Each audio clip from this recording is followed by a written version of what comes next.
Hi there. Now I will do a little bit of a kind of tutorial video about tarot. I will talk about how to use them and where they come from a little bit and such. Nobody really knows, so but yeah, that is what this is going to be about. I will just start. And the origin for the cards is really unknown, and also the symbolism can vary a lot what people mean that they mean, so it's pretty hard to describe it really. But still there are oftentimes, or the most commonly used deck have 22 major arcana cards, or you can call them mysteries or riddles or secrets, and they have been compared with the Hebrew alphabet and is said to create a combination of esoterical knowledge, philosophy and science that embraces the human, spiritual and material experiences.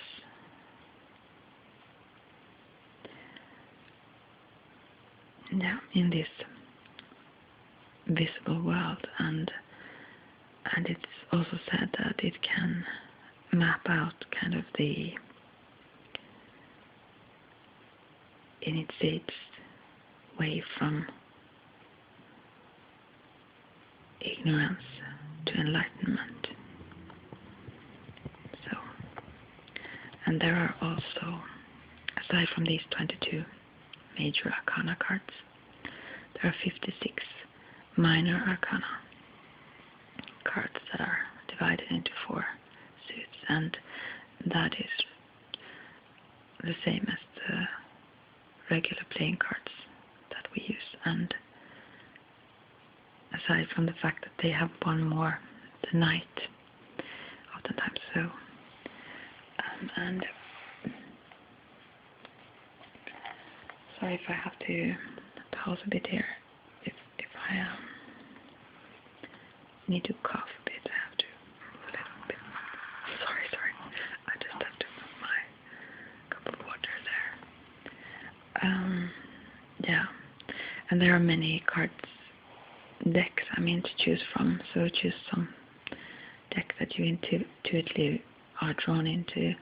The Rider-Waite deck is very widespread, maybe the most widespread deck, the one I started with, and it's pretty simple in that sense that the symbols are very clear and easy and so on, so that's a good way to start. At least I felt like that.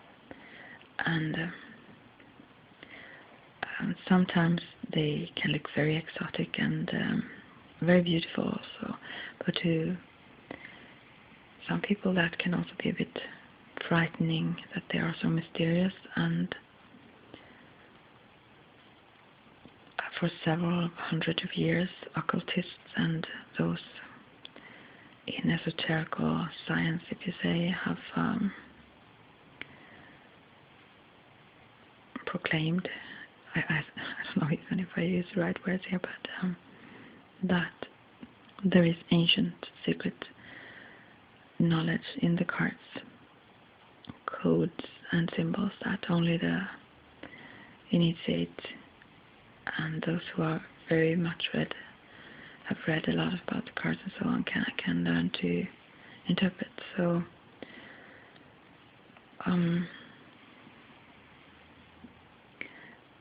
well, I cannot answer for that if that's the case, but part of this mysticism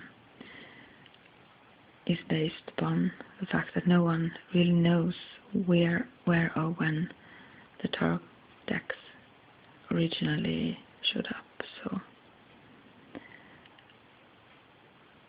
So some says that it was already those who knew black magic in ancient Egypt and Babylon or Tibet, or even the sinking Atlantis that used these cards. And some others mean that even though they don't know really where it comes from, they are clear about their religion, and they call it the I don't know the English word, but like the picture book of the devil. But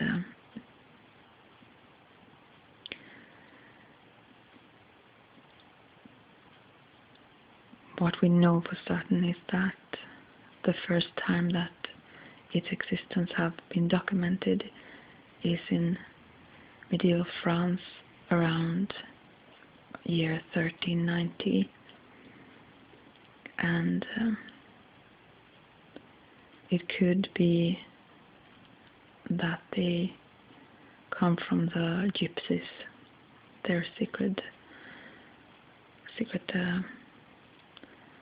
well, not ways, but yeah, they came with them, and was spread through them since they moved, was traveling all the time, and therefore so it spread around, and it didn't stop to develop and change. Still, it changes.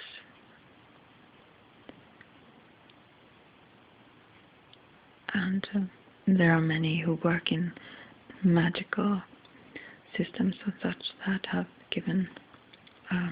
created their own decks and changed them up, or not used all kinds of cards and so on. And yeah.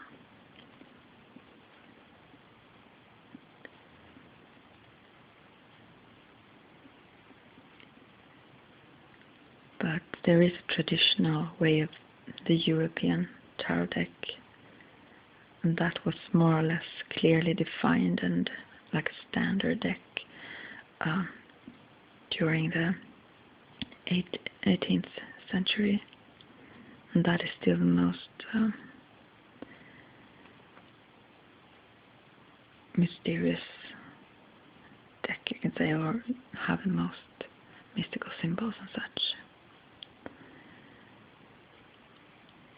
It's very rich, decorated, and impressive. So, and it's not hard to get your hands on a tarot deck.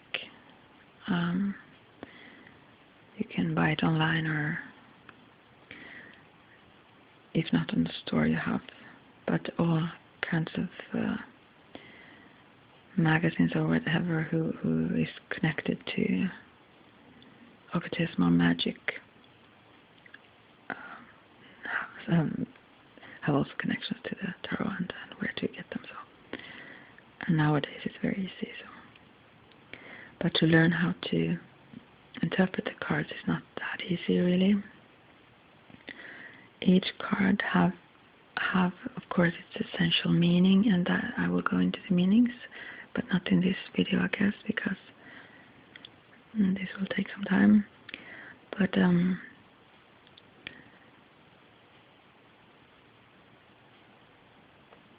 each card have a meaning that symbolize a certain reference area, you can say. But still, to learn the basic meanings of the cards is like if you were to study all the do you call them players, or all the you know, when you play chess, if you were to study how they can move and participate in the game and so on, if you read up on that, it's like the same thing, but there is still much to learn before you can call yourself a chess player, and that is a little bit of the same thing here. Although you can learn about the cards, to work with the cards and to use them is something different, and that requires practice. You need to really do it to learn it. So that's the only way to really learn. Still, you can learn a lot from books also. It's not that you shouldn't read, but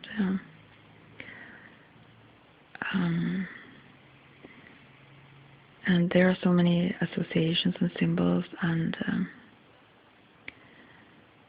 things you can learn about the cards that will bring more depth into your readings. Still, your intuition is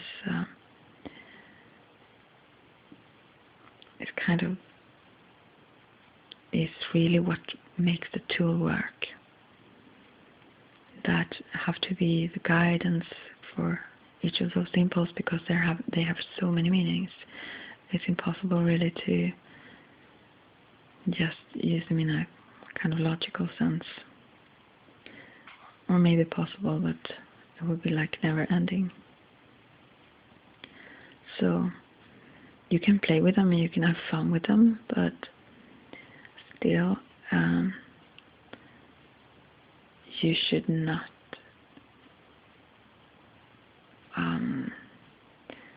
take it too lightly. Not that it's dangerous, but they won't work really if you don't. As I believe, this is my personal reference, I don't know how others view it, but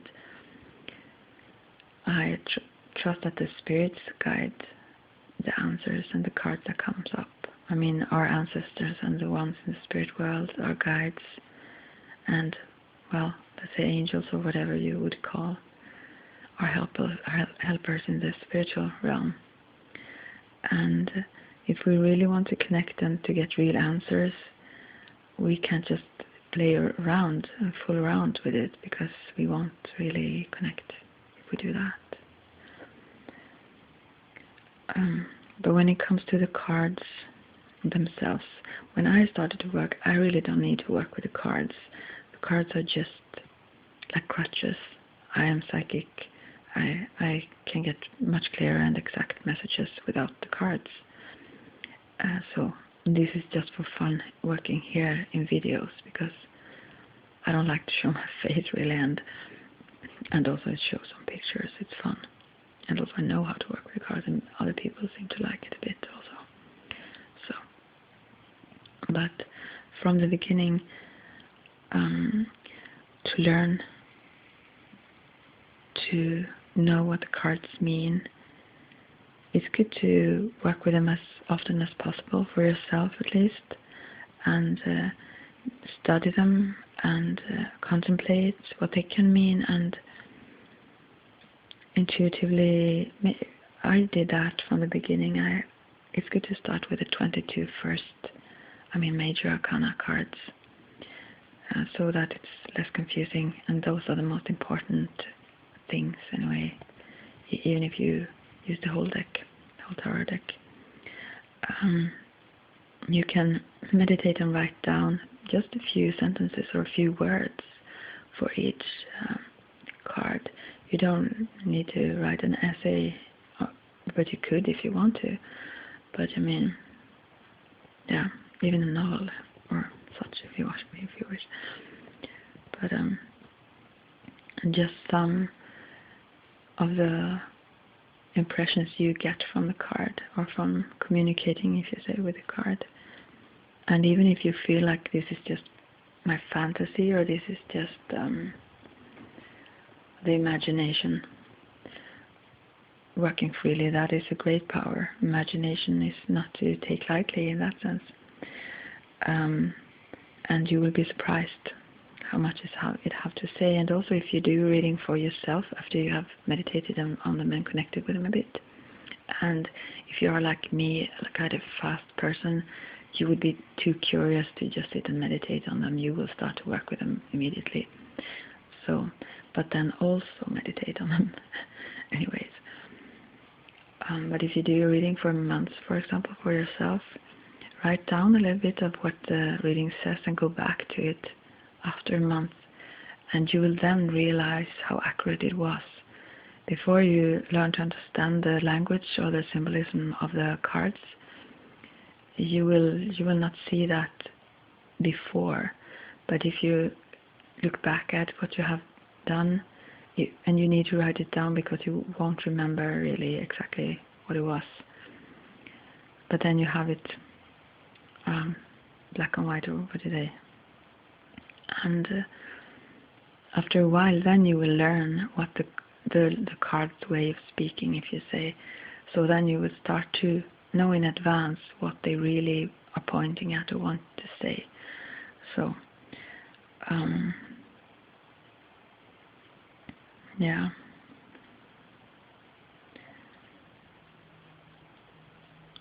So, I think that the spirit world is very forgiving and very light. I mean, they are very light-hearted, and they give us new suggestions when we don't listen, and so on. So, I don't mean that you need to be very serious working with the cards, but if you want a real connection and if you want real answers, then you have to respect it in that way. If you start to, for example, ask the same question, I have done this many times, so but it doesn't work. If you ask maybe one time, if you want it confirmed, if you are uncertain or something, that could be okay maybe. But if you start to ask over and over because you weren't satisfied with the first one or such, you will just end up getting silly answers. It's like speaking to someone and then they already answered, but you still keep asking the same question. They will just give you no answer or silly answers. So, yeah. So that's not a good idea. More, if you don't understand the card, you can draw an additional card to get an explanation or understanding of the card, or you can wait and meditate on it a few days or such, so that you give it time to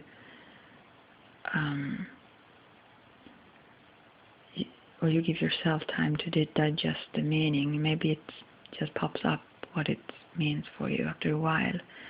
So just give it a little bit of time also before you at least ask it again and so on, because things change, so you can ask the same question again, but maybe not the second after you got an answer. So, well,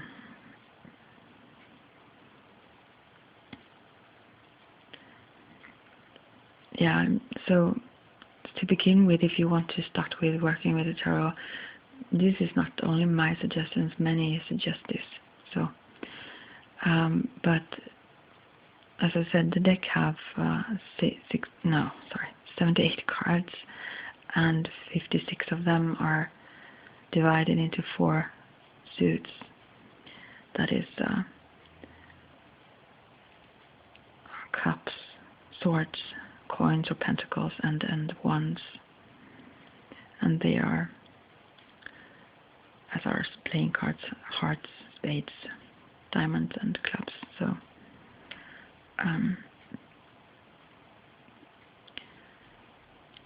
yeah. Where was I going with this? Well, to start with it, it's best to start with the 22 major arcana cards, as I said, because the other ones are more speakable, smaller details, while the major arcana cards they are like trump cards. They have stronger meanings, and they have more power, you can say, actually, and so it's more easy to connect with them to begin with. And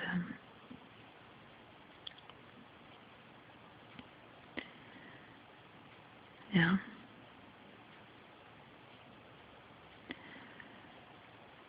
And that's enough really to begin with. I mean, I think you will find that if you have not worked with cards before, that will be enough. You don't need those other 56 cards to begin with. It will just complicate it, and you will forget what you're doing, I guess. At least I would. I just have a cough, sorry, wait a second. So there, I hope I did this right. right. I'm not very technical, so I won't ever be on those hangouts. I'm so jealous. I so want to be there, but it seemed too complicated, and I don't have even my YouTube connected to the Google, so I just give it up, I think. Anyway, yeah, it's like the heart of the tarot is 22 cards of the major arcana, and they are oftentimes also the most beautiful and those with most occult meaning woven into them, or symbolism. And you can combine them a lot, so even if you start to make readings without the other 56 cards, you will see a pattern only with these cards. So I suggest you start with them. Just pick out the other cards and just use these 22.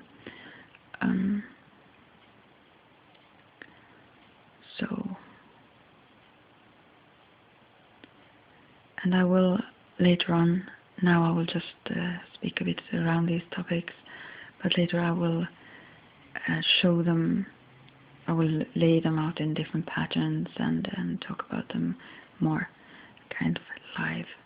Now I will just put some image up and such and talk about it, but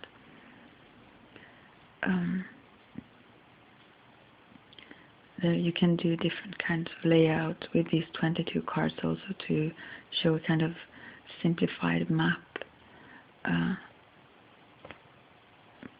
about their meanings, so it's easier to use them for divination. Yeah, so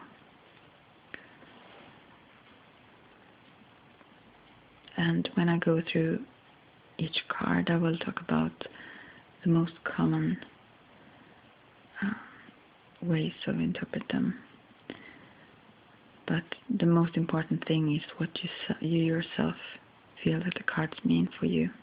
That is what will have the strongest power for you. So, and they also can be divided into groups. And that could be good to know. For example, death, I won't tell which cards for me. These can also be variations for other people, but there are 3 certain cards. If they come together in a layout, it means physical death. Oftentimes the card death does not mean death, often changes and so on, outer changes. But anyway, transformations and so on. But that have only happened to me, I think, once, many years ago. I have worked with cards, I guess, I don't know really exactly, but maybe 25 years. And that was in the beginning. Maybe I had worked with the cards for a year or such. And the other girl I did a reading for, she got this, and I didn't tell her really, but I looked at it and said that it could happen something. I was like a bit blurry then. I guess it could mean death, I said, but I don't know what and who. And it seemed like everything around the card was very happy. So I couldn't understand if it were death, like in the family or something, because it was pretty central still. I didn't understand why there wasn't sorrow and things around. And a week later, this was also my neighbor, she told me that their horse died, who was 16 years old, and of course she was sad about it. Still, I mean, they waited for it, and it wasn't like her parents or siblings or something. Still, so then I understood that meaning. But things like that, you can learn it by practice, by just noticing the combination on your intuition of it. But still, some combination of cards also is, if you know them from the beginning, as I knew about this, then you can more easily spot exact messages from the cards also.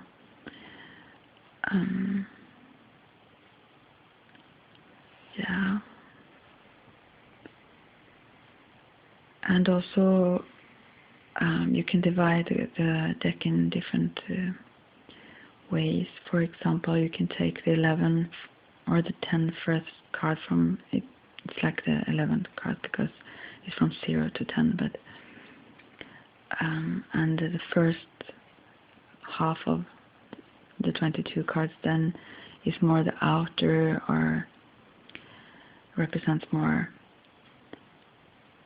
how we are oriented in the outer world and action wise and such, while the following 11 is more about the inner, about our needs and need for peace and meditation, insight and inner development and such. And you can also divide them in 3, and then I don't remember exactly now, but I think the first 7 cards is more the physical, and the second row, if you say there, would be like the mental or psyche, I think, and then the spiritual is the last row there.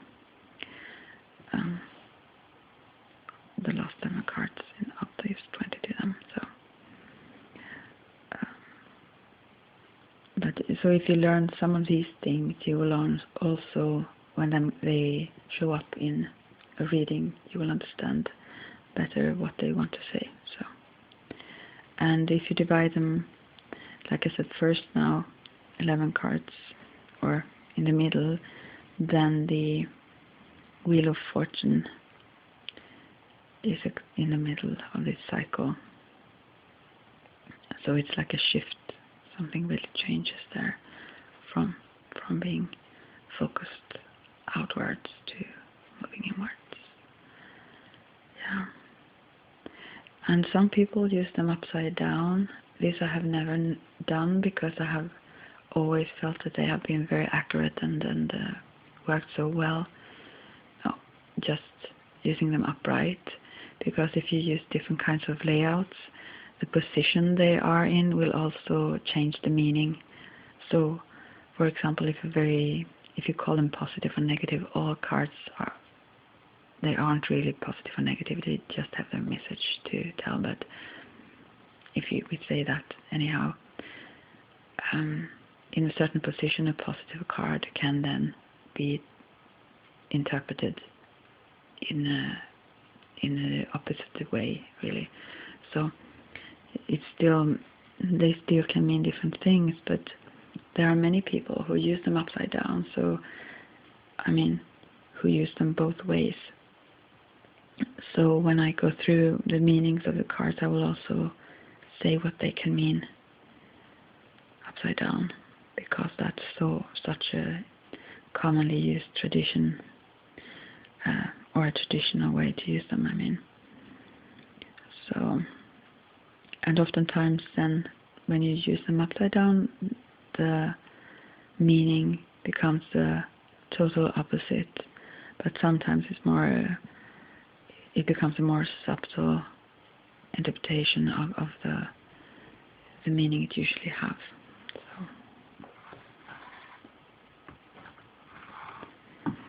yeah.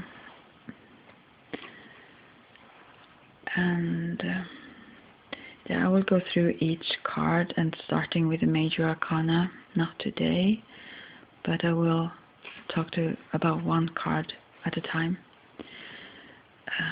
someday, maybe in a month, because it's good not to learn too much about the cards if you start working with the cards. So maybe I will wait a bit, but I will do it soon.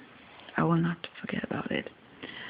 And there are, of course, many other videos around about this, I guess, so you can find it anyway, but yeah.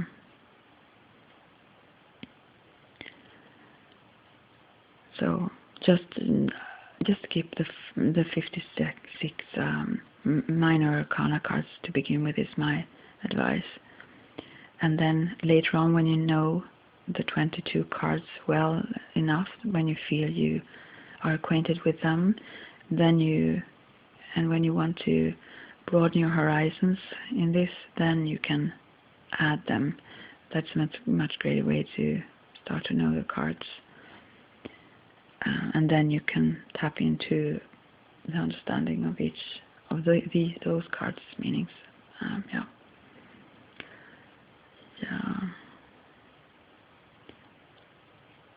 And some people also use the significator. This is actually, I just know the Swedish words we use, but I guess I kind of make them English. Sometimes I hope you understand what I mean, but something that represents the person you do the reading for, and usually it's one of the court cards. So if it's a younger woman, you take, if it's the princess in the card deck then, or if it's page, usually represents a child, for example, and the knight, a younger male, and the king, like an older male then, and what hair color, or also what personality. For example, the Queen of Diamonds could be a woman who are very rich, in some sense at least, since diamonds are connected to material things, and so on and so forth. But anyway, I will go into that also, how you can more exactly how you can choose the card if you want to use that. I've done that many times, but it was a long time ago when I picked a card out to put in the middle or aside to represent the person I did the reading for. Many do, so that's one way you can do it. Now I never do that. Just don't need it, I guess. And so, but what I can say about, as I already previously in my kind of very, very brief, little bit, if I could call it even tutorial, I don't know what it means exactly, but about the areas that the minor arcana cards influence. The cups are more related to emotional things, love or sexuality, marriage, fertility, and also creativity, for example. And coins or pentacles to material things, finances, business, success, and economical safety, and so on. And swords. Swords and wands are a little bit mixed for me. Actually, it depends, but it's very much energy in the swords. They are very powerful and forward and so on. It can also represent resistance and conflicts, and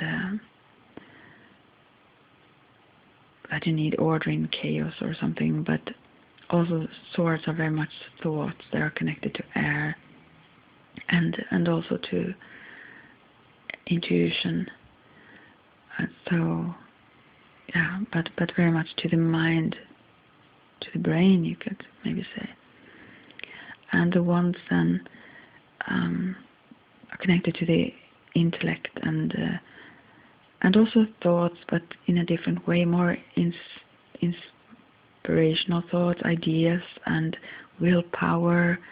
And that is more, the wand cards are more connected to actions, that you get things done in a way. Thoughts connected to something happening. Yeah, kind of. I don't know if you really, if this make it clearer for you. I try. So yeah, and as I said, I will go through them also, the minor arcana, but I will start with the major after this, like more overall thing. And when you want to learn to interpret the cards, you should really concentrate, both when you blend the cards, and also there is one thing I can never watch. I don't watch many videos with other people doing layouts, or working with the cards, but sometimes it happens. And if a person starts to shuffle them like they do with playing cards, I can shuffle playing cards pretty well in that manner that you used to do that. But I would never do that with tarot cards. But this is just my own idea. I don't know that you need to do that, but I feel it would be not respectful to the cards to shuffle them in that way. So, yeah, if you watch my readings, you can see how I do. But anyway, it need not be as I do. It's just that I just can't watch a tarot reader who shuffle the cards as playing cards. It feels super strange. I can't just listen to that. That may be silly, but anyway, you should concentrate and also concentrate while you shuffle them or blend them, like you say, and when you lay them out and when you interpret the cards, of course, you need to be connected with the cards and focused, and if you use them upside down, you first put all the cards right way. You don't have to do anything with this. It's just what's commonly done, I guess. And then you mix it when you shuffle them upside down and such. But I use them only the right way then. But and now I can speak while I shuffle the cards and so on. But there are people around me that's starting to work with cards or have not worked with cards as long as I have done. And sorry, I have to cough again. And sometimes they don't really understand how much focus you need. You can, or it depends. During Virtue, for example, this Oracle card, she says that any card comes up that needs to come up. But I have learned that if you want an answer to a question, you really need to have that question in focus, and you need to know how you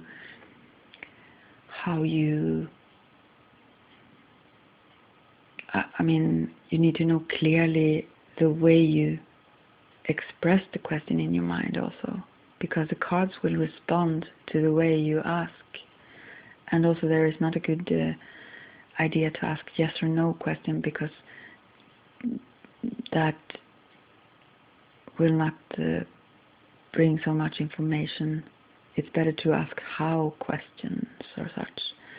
For example, what is the message to me? Or if you ask, what is the message to me and how would I best use the message?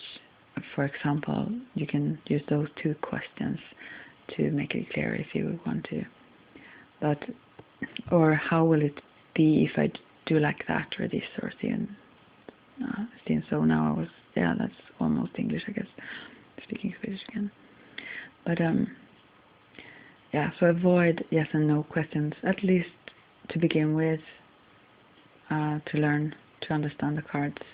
Afterwards, you will still see the broader picture. Even if you ask a yes or no question, you will understand the answer. But to begin with, it's better not to use those. And also not to ask about other persons. I mean, if you do reading for someone, for them, of course, but I can, for example, sometimes ask about the relationship, but then I ask about the relationship and not about the other one. If I do readings for someone who have asked for it, it's the same thing with the psychic things. Sometimes I spontaneously see things. I can't avoid that, really, and I don't want to really either. But I will not purposely check someone out. I think I will get the message, the insights I need, and I don't think that I have the right to kind of invade the privacy like that. And I don't think I will have that right with the cards either. But some people do. They ask about other people, and it seems to work quite fine for them, maybe. But for me, that's a limit I wouldn't cross. Not that I haven't. I probably have done all things you shouldn't in all cases, but yeah, I don't practice like that anyway. So just ask around yourself, and if you are allowed to, if people let you ask about them, you can ask. But otherwise, keep the questions about yourself when you start working with the cards, and also respect others. You will, after a while, you will start to see how much you can see with the cards, and then you will be better if you have. I think at least that it will be better if you have had that kind of ethics to begin with. And that is also the reason I don't usually put out who the reading is for, or actually I never do that when I do personal readings for people here. If they don't want to comment publicly or such, then it's public, but it's up to people. Sometimes they do it on messages, just because maybe they don't even see how much you see in the cards, and I don't want to expose people really. So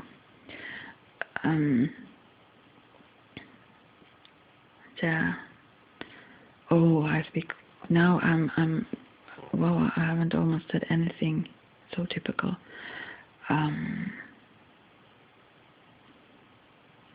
Yeah. I don't even remember what I talked about now, but some people also use a special box to keep the cards in, like a wooden box often or something, and often wrapped into a black cloth or something, silk or that they sometimes also use to do the layout on. And that is, the purpose is to not let the deck absorb so many energies from outside and so on. And that could be a good thing. I have done that also sometimes, but now I just keep them all over the place. So yeah, but many people do that.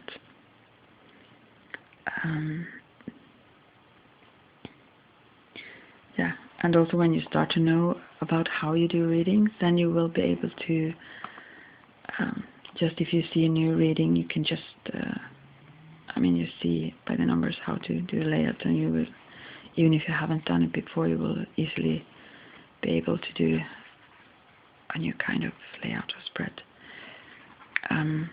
Sorry for being a little bit distracted, but I will show different kinds of readings, different kinds of layouts, and just for fun, to show how you can work with the decks. Yeah. So I guess it will be like 2 parts of this one because I have not almost started to talk about what I thought about. Sorry for being so rambly, but it's actually, the tarot cards in themselves are 2 decks then, as you may have already got, but from the beginning, originally they probably were separate, and then were gradually became like one deck, or used for the same purpose. So they put them together, and nowadays the 22 major arcana cards are not so easy to use as playing cards, so they have kind of become divided again, so that the playing cards don't have the major arcana cards. What else? Well, many have tried to trace their origins also. I don't know if this is interesting. You may not need this to work with the cards, but it could be interesting. But to ancient civilizations like Egypt, Indian, or China, or the Arabs, or so on. And there is also another theory that at least the lesser arcana, or minor arcana, you can say, at least partly comes from cards that were brought to Venice from East by those who, what is that called? Well, they were buying things and so on. Sometime before 15th century, and that it then had some connection with the god Vishnu, because Vishnu traditionally is depicted with 4 arms, and then he holds these 4 symbols in each arm or hand, and they were actually not exactly the symbols that often is used in the cards, but that were in the cards at the time, but symbols for the elements, and then they symbolize the divine powers of preservation, karma yoga, love, bhakti yoga, wisdom, jnana yoga, and inner fulfillment, you could say, Raja Yoga. And these 4 symbols could be the origin of these 4 suits in the minor arcana, they think. And if so, then the cards in minor arcana weren't originally intended to be used as playing cards, but as allegories of the journey of the soul towards spiritual enlightenment, the same as the major arcana then. So during the journey, the individual moves through the stages that is represented by each card of the minor arcana also, from the smallest and up to the highest level, that is king, and the larger arcana or major arcana that also probably come from Venice or come to Venice from east, also can be created to show a more esoteric and deep spiritual path than these 4 rows in the minor arcana. And where those 4 smaller paths, you can say, spiritual paths, have like been integrated into one path, is one way of seeing the major arcana cards. So it's like a more in-depth spiritual powers, you can say, or actually also natural forces and our own nature. Also, sorry for stuttering. So, yeah, that's that. And there are the first known deck that is much like the modern one, were created by, or for, I don't know the word for that in English, but for someone in Milan, 1415. But also there are cards in that is preserved in Paris, that is residues from a deck of cards that were known, that they know were made for Charles VI of France, year 1392. And which of these cards that are the oldest is something we don't know, but we know for certain that it's from the beginning of 15th century. And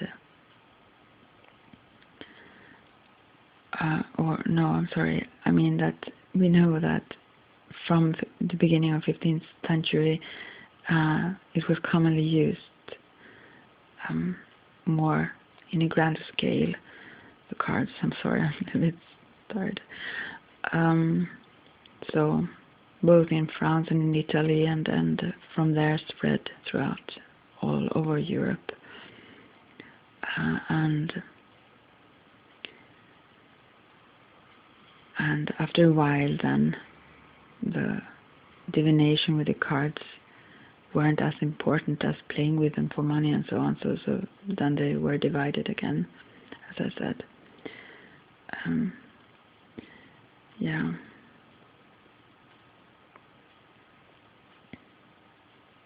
And there is a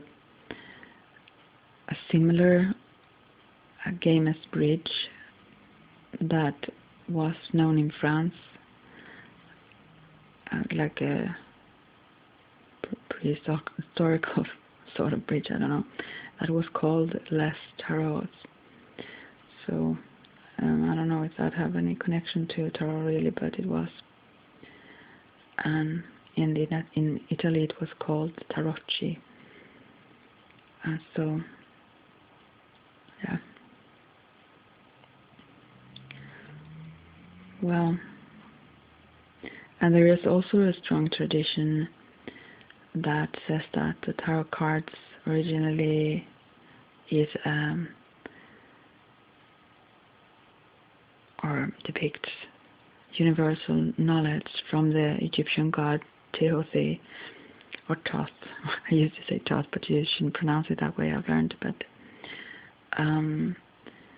that was brought to his disciples in magic. So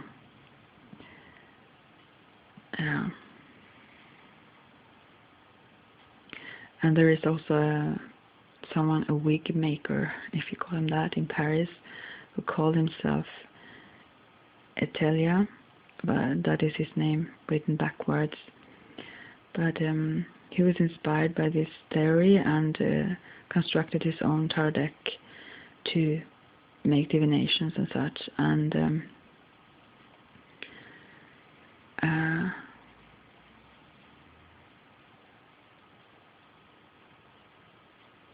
well, that deck was then used in middle of the 19th century by Eliphas Levi, or actually his name was Alphonse Louis Constant. Anyway, he kind of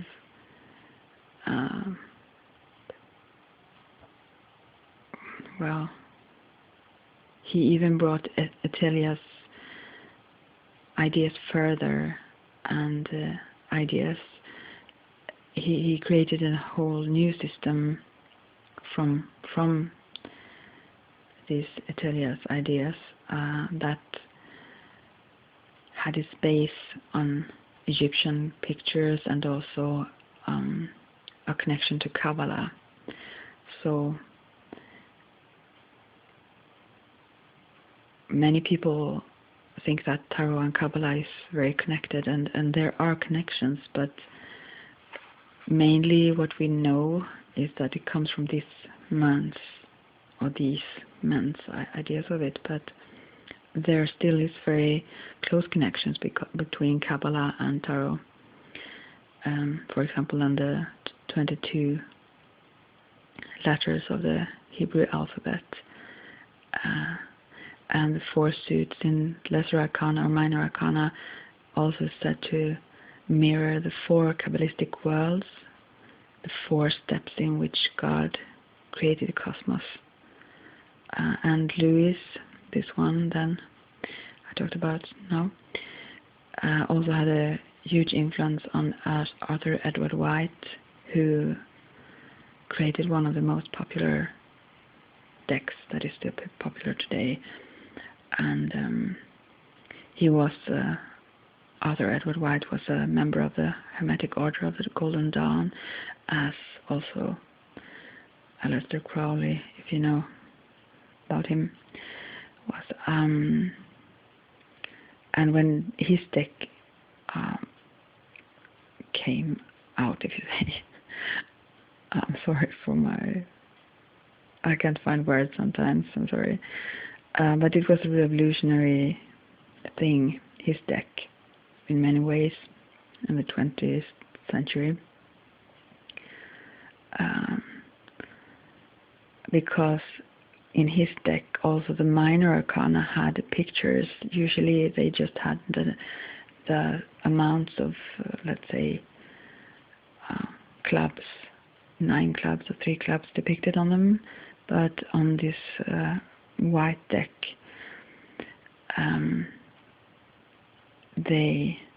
all of the cards had pictures so that it would be more easily to interpret, and there were, yeah, the variations or the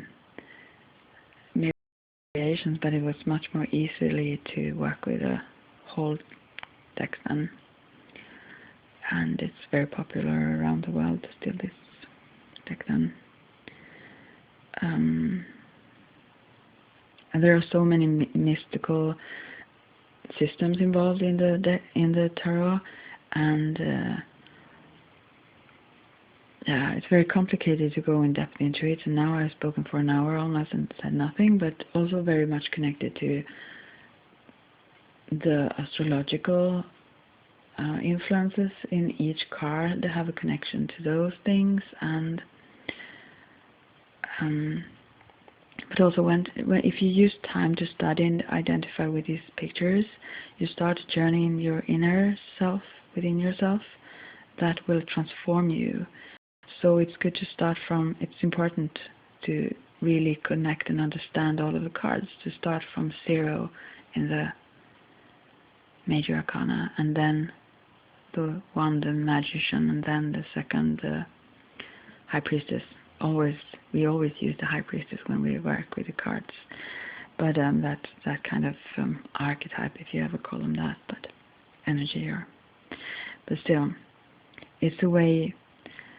The 22 cards in the major arcana is a symbolic, way of expressing our own nature and things in our personality and so on, and it's over 500 years older than the modern psychologists' work. And also Jung, Carl Gustav Jung was his name, right? He loved to work with the tarot, actually. So I don't have time really for more than this, but I had a lot of more things to say, how you can use the tarot in other ways also. But start with them like this, and I suggest that you, for several days, maybe at least, work with each card and keep it so you see it and just connect with it. And when you feel that you know that you have connected a bit with the card or the meaning of the card, then you can move on to the next. And also you can draw them, make pictures, as well as if you listen to someone speaking about something, and if you write it down, you remember it better. That's the way to also get in touch with the meanings of the card. Just it need not be beautiful, and you don't need to save it, just to get in touch with it is a way.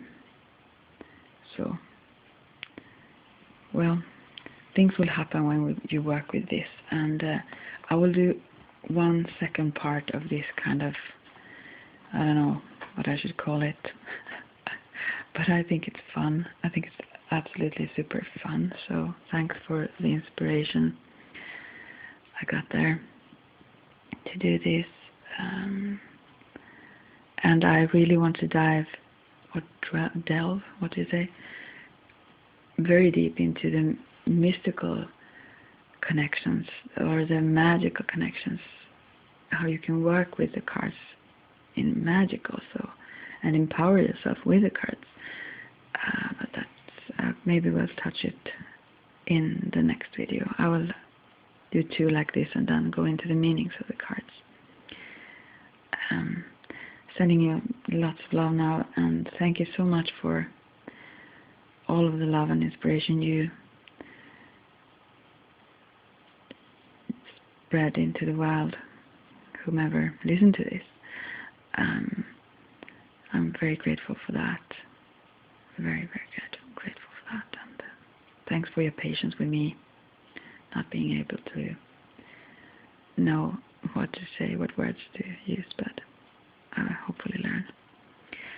Well, much love, and talk to you soon.